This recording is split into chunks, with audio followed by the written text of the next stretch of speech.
Welcome to the Prosper Project, the show that helps entrepreneurs build brands that impact the world and the bottom line. We know that success doesn't come in a one-size-fits-all package.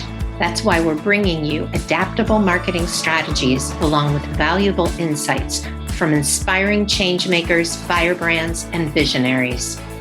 I'm Lorraine Sugart, founder of the disruptive brand agency Prosper for Purpose.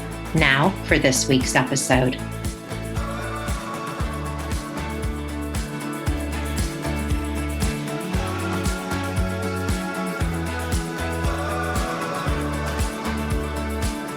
Hi, everyone, and welcome back to the Prosper Project. This week, I'm talking with Minna Yoo, the founder of Love Bottle. Love Bottle's mantra or tagline or whatever you want to call it, its purpose is to change the world with love, one sip at a time. And Mina has a background in neuroscience and nutrition, and she states that it led her to look for an easier way to improve health, and the idea of Love Bottle was born.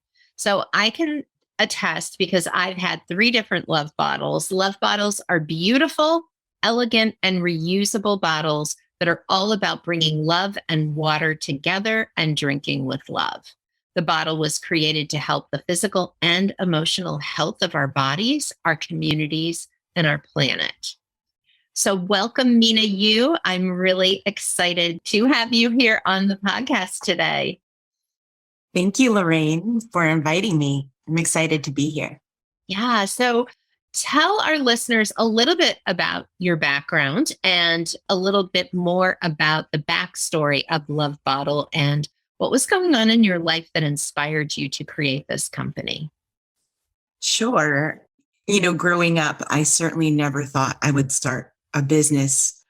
Business wasn't really kind of what my family projected as possible careers. It was like be a doctor or a lawyer, or it was kind of very cookie cutter, go to a nice college and have these kind of laid out professions. And my dad was a doctor. I knew that journey well, and I wanted to help people. So I grew up kind of thinking I would be a doctor as well. And I was pre-med in college, and I was a neuroscience major. And I definitely always wanted to help people, and I was interested in health. So being a doctor kind of made sense to me, except then as I continued on the journey and it was like time to apply to medical schools, it was really funny that all my application essays would say like, oh, being a doctor is such a great profession if I really wanted to do it. Or, some kind of like slip up thing would come up where I'm like, what is this about? Why am I, why is it coming across that I don't really want to do this? And so it made me say, okay, I'm going to hold off. I'm going to hold off for a few years. Something is trying to tell me to pause for a moment here. And so my MCAT scores were good for 3 years. So I figured, okay, why don't I work in industry and see if this is the right profession for me? And so I moved to San Francisco and I ran clinical research trials with a neurologist. And I love working with patients. And what really inspired me during that time was Big Pharma was spending so much money checking study medication, testing study medication, and comparing it to a placebo effect. And it was so interesting that they only needed to show significant improvement from the placebo. So the placebo would do so much effect, and they needed to show that their study medication did a little bit more, significant amount more. And it'd come with all these side effects and different things. And I'm like, why aren't we examining what this placebo effect is? And why is it creating emotional and physical changes in the body? And what's that all about? But nobody really wanted to examine that in this field. They were definitely looking at what is the pharmaceutical we can create. And so after a number of years of seeing how pharmaceuticals can sometimes avoid the root cause of a health problem, it can be more of a Band-Aid fix. And I noticed patients that we were working with, specifically in migraine, that we were doing migraine trials, their headaches would get worse over the course of the 3 years, more frequent, resistant to medications. Some people became addicts to muscle relaxers and pain relievers simply because their headaches became resistant to it and they needed more and more of it. And it was frustrating. And at the end of that session, I decided I didn't want to go into medical school and I wanted to do something that was more preventative health, optimal health. And that's what led me to nutrition. And so I went to school and became a nutritionist. And it was while I was working as a nutritionist that I really started to think there has to be an easier way to improve health on an affordable and accessible way that's available to everybody. Because so many people were wanting physical health, but emotional health too. Everybody that I saw, both in the, doctor's office and in the nutrition's office, it wasn't just, I want to feel better. It was, I want to feel physically better and I want to feel emotionally better. So whether it was different addictions or anxiety or depression, they wanted a balance of both. You can't just have one and then physically feel awful and still have so optimal health definitely requires both. And it was this daily mantra, this daily asking, there has to be a better way. While I was working on nutrition protocols, our clinic had a naturopath, a psychologist, an acupuncturist. We were like kind of full discipline. It was a very expensive and complicated program, which sort of further pushed there has to be an easier way, right? That is more available to everyone. And then water, I was brainstorming one day on a thesis project for my master's in nutrition. And I was just brainstorming and I was saying, I'm open to inspiration. I'm open to inspiration, sat down with a yellow legal pad, was jotting down ideas, and it just truly hit me. I knew the name, Love Bottle. I saw these people drinking water, feeling so good with this connection and brightness. There was like music and birds singing. And I bought the domain name that night and I gave notice the next day. Oh my gosh. I know. I gave 3 months notice so that they could find and train a new nutritionist and to allow me to get some bearings on what this new journey even looked like or meant. And we launched with our first round of bottles the following year, Earth Day 2008. And I love that so much. I love that the fact that you just kind of naturally went down this path and ended up wanting to create something that was an essence, right? An essence of health, a symbol of health. And, I think the reason why it's funny. I feel like water has become this part of my life so deeply because we do create water bottles and glass water bottles. It's funny because my intention when I had that moment of inspiration and this name Love Bottle and seeing all these people drinking water with that way, I interpreted it with, I need to create a vessel to share with the world and the vessel would carry the message. And so then I found myself being the business owner of a product, which was very interesting because I'd never, ever envisioned being like a product company before. Right. And so that journey kind of has its own road that you organically walk and then can turn into a hill or, a well-defined road that you find yourself on. And so I found myself getting into natural grocery, which is great. We were in all these natural grocery stores across the country and Whole Foods, and we got into Target, and it seemed like the journey of success. But as you get bigger and bigger and you sell more and more, it turns into this engine that kind of takes over. And I found myself where, the advice was just make it more, downplay the message of love and make it more environmental. Like we were always environmental. That was one of our core pillars, but it wasn't the defining aspect of who we were. And all reusable bottles have an environmental aspect. So it's not something that's separating us and making us really have our own voice, but that became kind of this driving pressure to get more, bigger and bigger. And then it was, oh, your job is just to get more money, investment and more money so that we can continue to grow, 1,000 more stores, 3,000 more stores. Here's our trajectory. And it seemed like it was just growth, growth, growth until you got big enough to sell, which was so interesting when that finally became like, oh, that's the destination. I was like, oh, I never started this with that as the destination.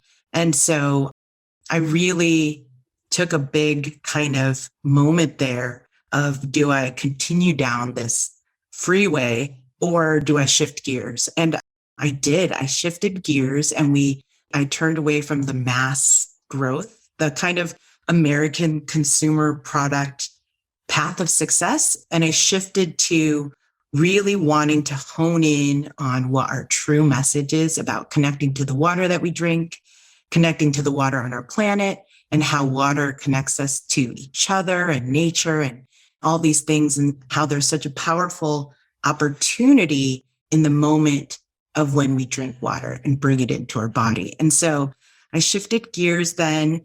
We let go of the wholesale retail model and being in stores. And we focused on our online store where we could really share the message and our intention a lot deeper than on a store shelf.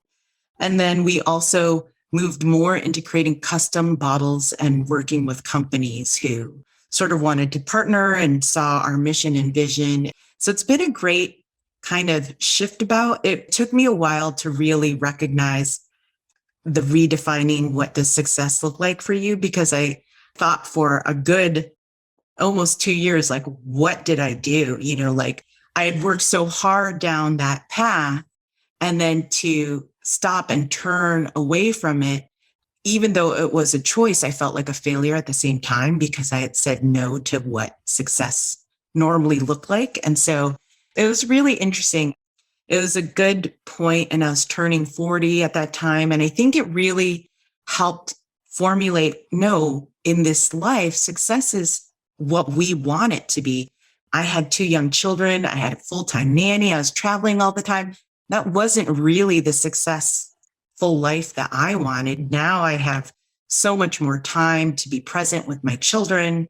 I was so in a good spot when the pandemic hit in terms of being able to be there, versus it would have been such a challenge if the pandemic hit and I had still been kind of in that big engine. So yeah, now we're moving into these mindful hydration workshops as well, and more the connection to water that goes beyond just our bottle. But if you're drinking out of any of, my B Corp colleagues who I really love and applaud, like Clean Canteen and Muir, and there's so many reusables. We all started this with the same intention of helping the environment and improving health, that whatever you drink out of, even if it's a hose or your hands from a faucet, the opportunity to connect your water in a different way and to drink mindfully is available to all of us. Yeah, you said so many good things that I want to take a closer look at. So, first of all, the whole point, well, the founding purpose of this podcast is to talk to entrepreneurs who are defining what it means to prosper, right? And so, for a lot of people, especially in retail, to be acquired or to be in Target, be in all these retail outlets would be that kind of stamp of approval that you made it. And you had that and it didn't feel right to you. And instead of going, well, the money's good and it's making all these things possible, you actually had, I guess, the strength of spirit to take a step back and say, this is what the world is telling me success looks like, but this isn't why I started, which goes back to core purpose, which I talk about all the time on this podcast and with my clients is, why did you start? What was your purpose? What was the impact that you wanted to have? And so, you've talked a little bit about that on your website. It says, we're 70% water. The earth is covered with 70% water. It's the main ingredient of who we are. It rejuvenates our cells. It's really like the life force, right, for us. And then you say each sip is an opportunity to change the way we feel and to remember the things that are most important to us. Tell us a little bit more about that, because I feel like that came straight from your heart. It is. I think, and not just mine, I think a lot of people, this whole idea of connecting to the things we bring into our body is not new. And now I've kind of been calling it mindful hydration because it's a way of, I guess, defining or labeling it in a way that more people can understand, because mindful breathing has become very established and people have a broader understanding of what mindful breathing is and how powerful it is and how well studied it's been in all the top universities and hospitals for its physical and emotional benefits. And so I think mindful breathing and meditation and yoga and different ways it's utilized has really laid this great foundation for people to look at how we connect to the present moment, how we connect to our bodies, how we connect to nature. And so it's interesting because people have also studied mindful eating, right? And how we connect to the food that we eat. But when you ask anybody if they've heard of mindful hydration, I get blank stares, it's crickets. Nobody's really ever heard of it, even though hydration in general has been drilled down. We have to drink water, have to drink water. Drinking water for your health is a must. And it's become this chore. When I was a nutritionist, people would groan because I'd start every nutrition protocol with, well, let's look at water. Because if you're dehydrated and we throw $500 of supplements and stuff at you, what's the point of it if you're dehydrated at your core? And so, but they would groan, do I have to? What can I put in it? How can I? It was such a chore and a struggle. So first thing I always did was I transitioned them to glass. If they weren't drinking out of glass, glass tends to elevate whatever you're drinking out of. If you think about your favorite beverage, even if it's like a cold glass of iced tea or champagne or whiskey, whatever it is, when you have options of plastic, stainless steel, or glass, what do you want to drink it out of? Glass tends to elevate. No one's going to put expensive champagne into stainless steel and serve it to everybody. So glass elevates everything naturally. It also doesn't leach, especially, lead-free glass for sure, but time tested, it's been the thing to store things in where it doesn't, leach chemicals in. Plastic can certainly leach. Metals can leach depending on if the lining gets compromised or if you use different acidic materials. Sometimes that can increase leaching. Yeah. Mm-hmm. And so I think with water, it doesn't interfere with the flavor and it's just pure water that you're getting. And so I always convert. It's also beautiful. I think something happens when water and glass mix. It magnifies. It sort of becomes this artistic thing in itself. I love to be able to visually see what I'm drinking as opposed to it being in a dark cavern. Yeah. Right. So, like what else is in there?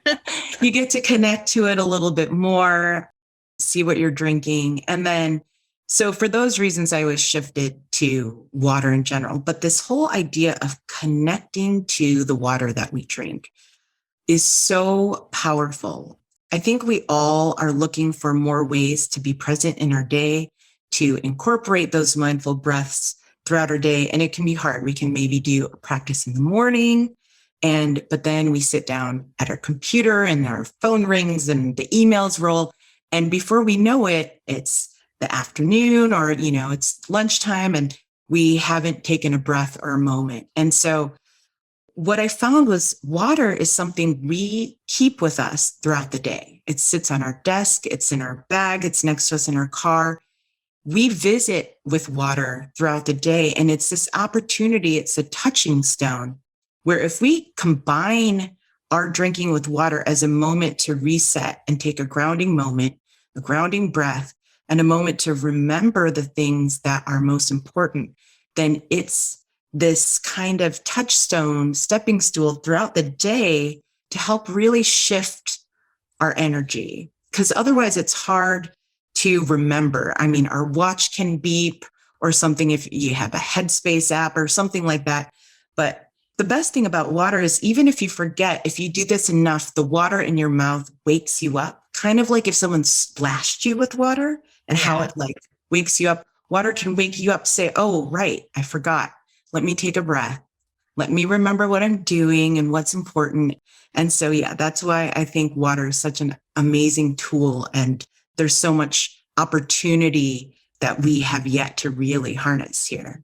And I love that love bottles are so beautiful. So we can state that glass is the preferred vessel pretty much for any beverage. I think that things taste different in plastic, they taste different in metal, but glass just kind of amplifies the taste of whatever is in it. And for that reason, it's like a gift to ourselves, a connection. So that leads me to a very random question, but you've had a lot of beautiful bottles over the year. What love bottle is your favorite of all the designs and all the things that you've done? Like, what is your go to love bottle? That is such a hard question because I think I have all, I have definitely a ton to choose from on a daily basis. And sometimes I'll choose four and I'll fill them all up, line them up on my desk so I know how much I'm drinking. It does change depending on mood, journey, intention for that day. I would say my favorites that I've really kind of go to the most frequently. My Believe bottle is definitely one that I always love because it has all these different words wrapped around it. And depending on how the bottle is angled, I'll see a different cluster of words. And it seems to be just the right words for whatever I need in that moment. So that one I love to take when I'm brainstorming or doing kind of, a creative deep dive or even on a trip. But I have other ones that I truly love. We have Global Love that has love in 38 languages. I have that one. That one I love, and it's retired now. So it's even, Oh, now I'm going to be afraid to drink out of it because that's my favorite. Don't be afraid to drink out of them. They're sturdy. In the very beginning, I had deep concerns that I made a product that could break. And I questioned everything for like, why would I ever make something like that? But glass, like you said, has all these important qualities. It's also endlessly recyclable. So it's one of the most environmentally friendly, materials as well.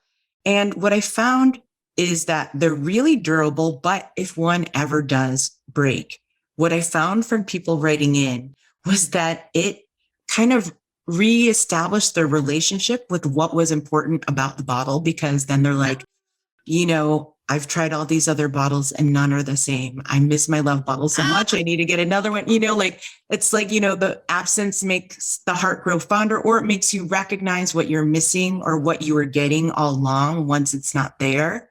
And so I just came to terms. And then I also have customers who, from when we launched in 2008, they've had those same bottles for, going on 14 years now, and they just only get new seals every 5 years or something like that. Yeah. And they've just had them forever. And it makes me recognize, wow, I don't even think the indestructible kids bottles I've gotten for my children, that I've had them for over 8 years or 10 years. They seem to like come and go or get dented too much and have to be thrown away. And so it's made me appreciate, the fact that, and I think also when something's delicate, you take care of it, it becomes more precious. You don't just treat it with like whatever, kind of abandon and not too much care. When something's like precious and needs special care, it's a little more valuable. I love that. I think that's so true. Plus, it makes whatever you're doing special. And I think it's all part of that pause, right? Mm-hmm. It's all part of that. I see this beautiful bottle. It's a reminder to be present. It's a reminder to do my breath, to take a drink, to have that mindful hydration. And to our listeners, if you go to lovebottle.com, you'll see how many beautiful bottles there are from which to choose. I'm a big fan of the Believe bottle. I think that's a great bottle, but they're all in it, just as Mina said, depends on your mood, what you want. In addition to your website, do you work with like boutiques, or where else could people find love bottles if they wanted to see one in person? So, yeah. That is the one challenge of having moved away from the retail wholesale model. Okay. It used to be, kind of located all over the country, which was a benefit to not have to go through shipping directly. but it was also a big challenge to kind of have that distribution as well. I would say the best way to look at one in person, we do have, we do sell to smaller boutique stores and yoga studios and schools and stuff, but we don't list all those things on our website anymore because they're not necessarily a retail storefront. Got it. You could, I would say, the images on the website or our Instagram are the best way to see what the Love Bottle experience would be like. And then you can also order. And then if it's not your favorite thing, we accept returns as well. Well, no one's ever going to return a Love Bottle. It's crazy. We really don't get any returns. It's really, I feel like, there's such a great, it feels like a gift you're giving to yourself, right? Oh, and there is the possibility of getting custom bottles. So if you're a business or you are a yoga studio and you want to make Love Bottles available to your clients or customers, you can get custom Love Bottles made. And there's some beautiful examples on the site as well. Limited edition bottles, all the things. You can tell I'm a fan. So I do want to move over and make sure our listeners know that Mina, as well as some other guests I've had on the podcast, her business is a certified B Corp. So I do want to take a minute, as I do with each B Corp CEO, and let Mina say why certification was and is important to her company. So can you talk a little bit about becoming a certified B Corp? And when did you originally certify?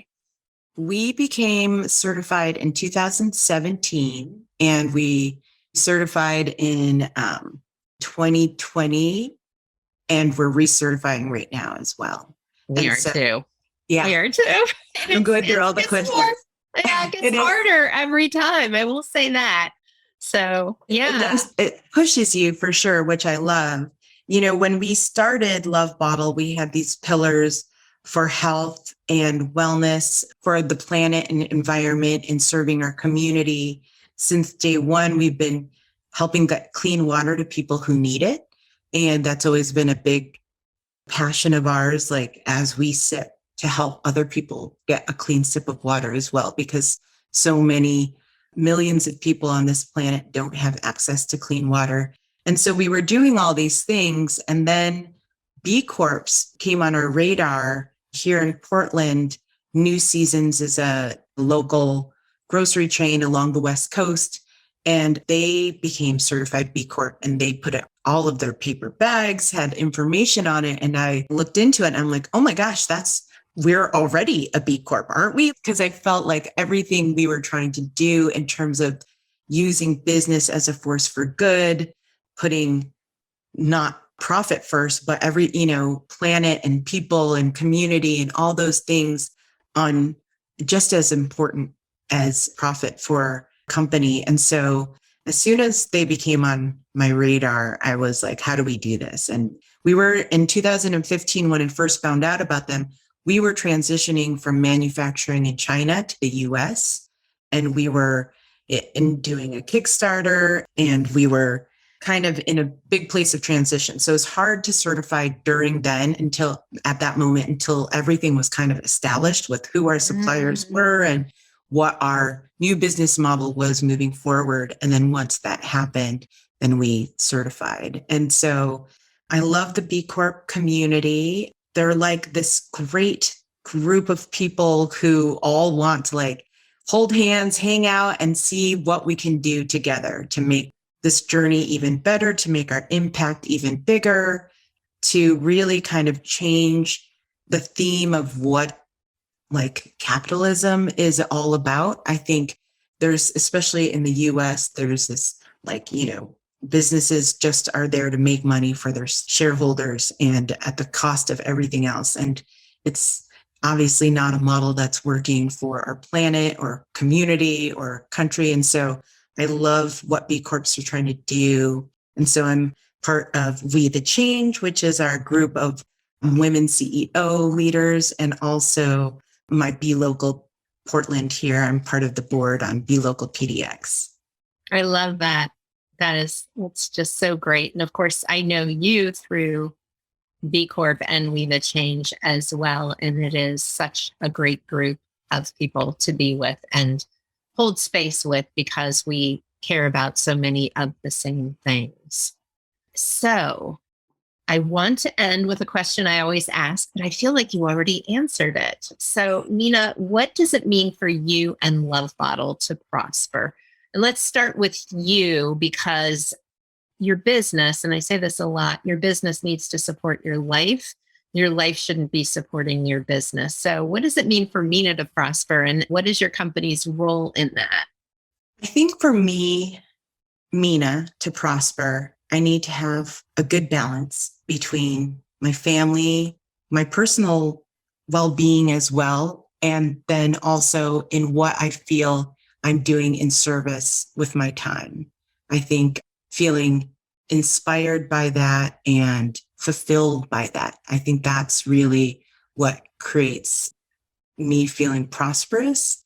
And so if Love Bottle can help me feel in service and inspired and fulfilled, then Love Bottle, I think, will continue to be a part of my life. If that starts to shift, then, when you have a business for 14 years, you often think, is this forever? Is this for how long? You're always supposed to have these 5-year plans and 10-year plans. And the last time I sat down and did a 10-year plan, I'm like, I don't really know in 10 years. Like, I could write down something, but I feel like things are transitioning right now with what Love Bottle's going. I love our product and I love each one of our bottles, and eventually plan to move away from bottles to just the educational message of connecting to water, because less environmental footprint and way larger reach. It doesn't require shipping or the cost. I feel like even though our bottles are very affordable at $25, there is still an equitable piece where that is not affordable for everybody for what is something that they're going to purchase for their life. Whereas the opportunity to connect with water is totally available to them. And so I've started to give these mindful hydration talks like this fall.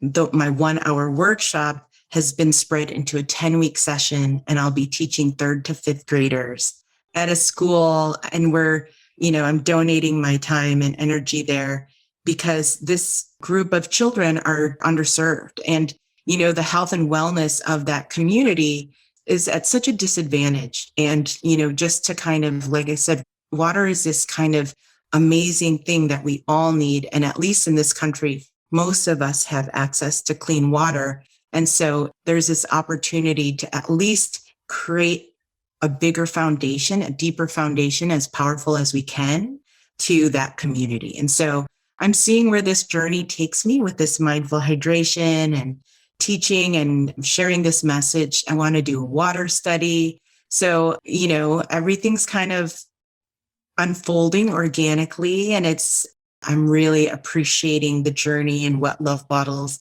I love the idea of a water study brings back my science roots and I was thinking that too. Yeah. It's a way to almost go full circle, right? Clinical research and all that stuff. And so, we'll see how it all unfolds. Teaching is new to me as well, especially, I have a 4th grader and going into 7th grader.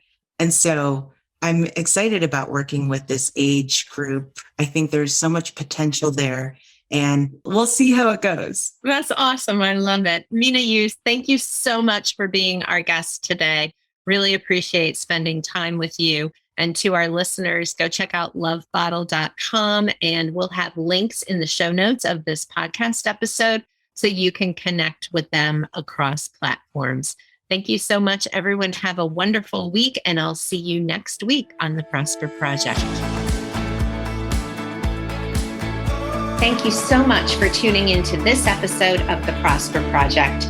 If you want to grow a peerless, profitable brand, please hit the subscribe button so you never miss an episode. And if you find value in our show, please help us reach others by sharing an episode and leaving a review. In appreciation, please visit prosperforpurpose.com for more free resources to help you grow your business.